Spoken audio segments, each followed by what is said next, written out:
pande zote mbili, kama ni injury basi ni zile ndogo ndogo. Lakini cha pili, namshukuru Mungu kwa kupata matokeo, kwa sababu pia ni game ambayo nilizungumza hata kwenye press kwamba ni game ambayo ilikuwa inahitaji matokeo kwetu, lakini pia inahitaji matokeo pia kwa wapinzani wenzetu wa Geita.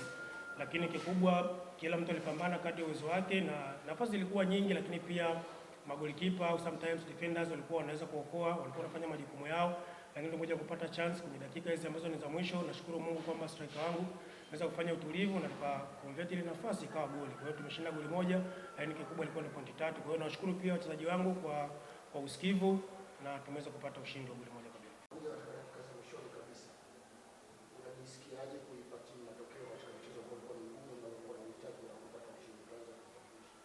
Kwanza naitwa Alpha Mligi.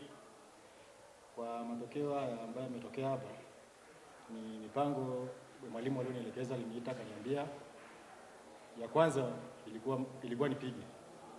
Nikatoa pasi ikashindikana, lakini akaniambia mimi ni striker na uwezo nikiona goli nipige.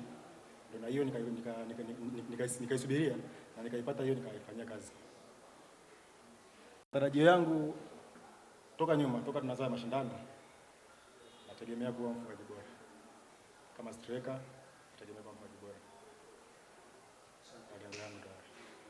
Mchezo unaonaje na unadhani nini kilichoangusha?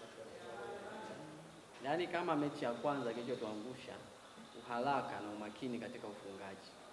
Yaani tunapata nafasi nyingi za wazi lakini hatuzimalizi kama inavyotakiwa.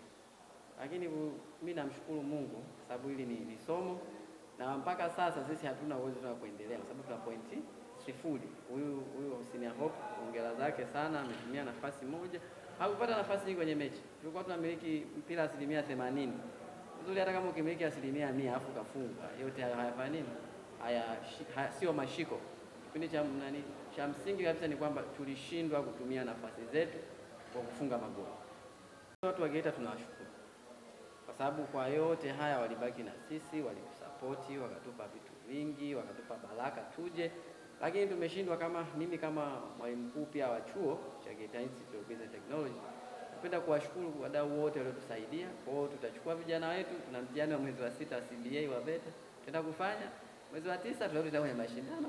Next season tutaona labda tutafika mbali. Kijumla mashindano tunatazama. Of course mashindano ni magumu. Yaani wanachuo kama wanachuo tumefika hapa tunashukuru. Lakini mashindano ni magumu, inabidi ule utoto mwingi tupunguze. Vitu vingi sana ukiona hata ufungaji, vitu vingi ni utoto tu unakuwa ni mwingi. Lakini kama tukiwa professional kabisa, tukaendelea na mazoezi na tukacheza mpira vizuri, tunafika mbali.